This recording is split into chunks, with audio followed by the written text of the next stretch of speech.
Hi everyone, welcome to my YouTube channel, Letters to My Future Baby via IUI.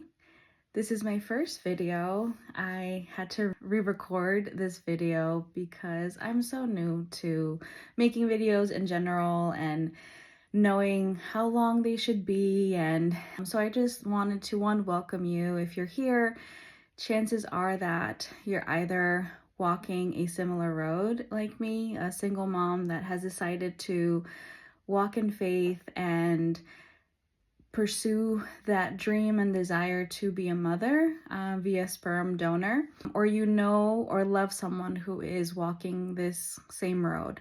I went back and forth a ton about sharing this publicly because this journey is really personal and it can really be lonely, and it can feel like you're walking a path that will most likely be judged, or a path that's going to be difficult, a path that isn't talked about most often. A lot of women that I've met during these past few months have been walking in silence because of shame, because of fear of judgment mostly. But I don't feel that way. I want to empower and I want to be a voice for women like me who love Jesus, who have waited a very long time to maybe find their person. And although I haven't given up, obviously I am very open and I hope to find my husband someday soon.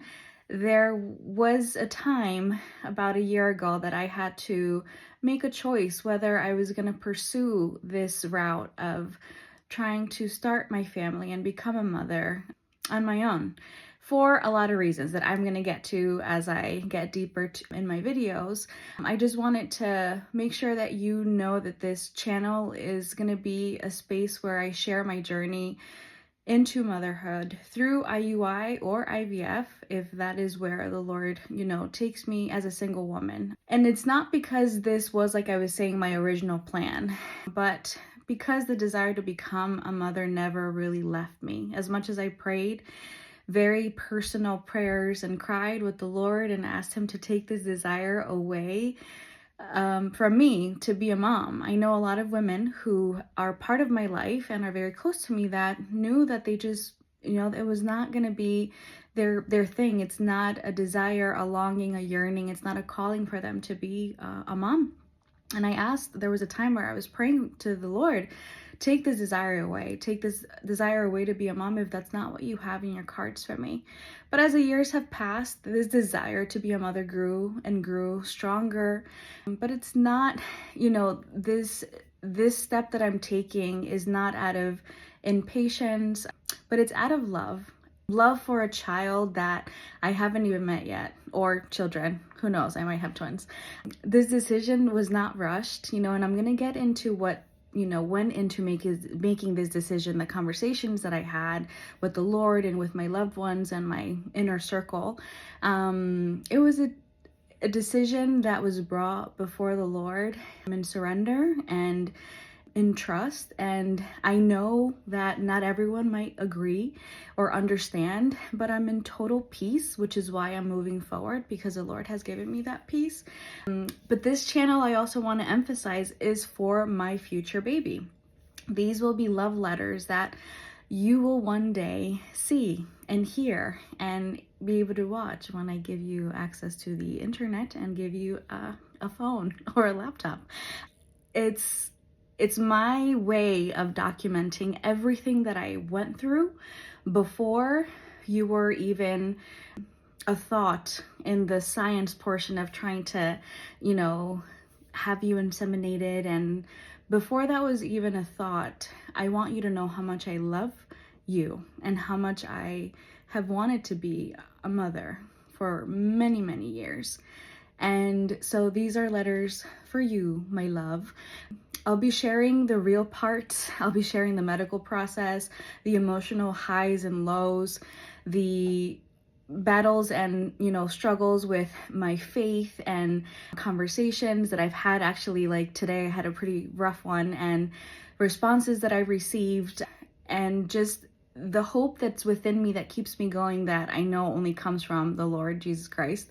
I also want to talk about a recent diagnosis that in getting tested with my fertility clinician, I was diagnosed with PCOS recently. And I want to talk about how that is also going to affect and is affecting the fertility process. I'm going to talk about how that has affected me my entire life, honestly, without knowing. I think I went undiagnosed for many years. I went to various gynecologists and to primary care doctors, and no one until the age of 38 even considered that. I guess because the presentation of PCOS is very different and I presented very differently. Now I finally have answers as to why I've struggled so much in losing weight throughout my life. I have answers as to why I've always been very irregular with my period. And just my hormones have fluctuated so much. Now I'm starting to get the answers. So if you're here, it's because you're curious about my journey.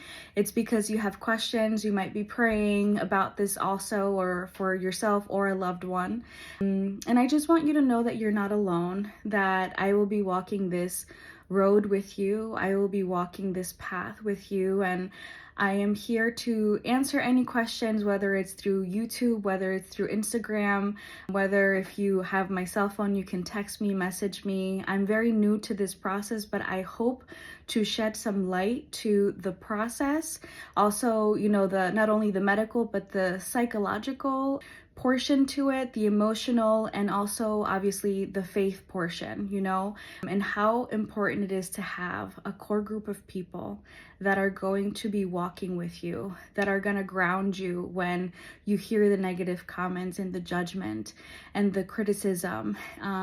You need that person, you need those people to ground you and remind you why you're doing this, remind you that you're doing this because you want to be a mom and you want to bless this baby or babies with a wonderful, beautiful life, and you want to give them all the love that I'm sure you have within you. So I want to close this first video by thanking you. Thank you for following my journey, and I hope to be a blessing to you all. Bye.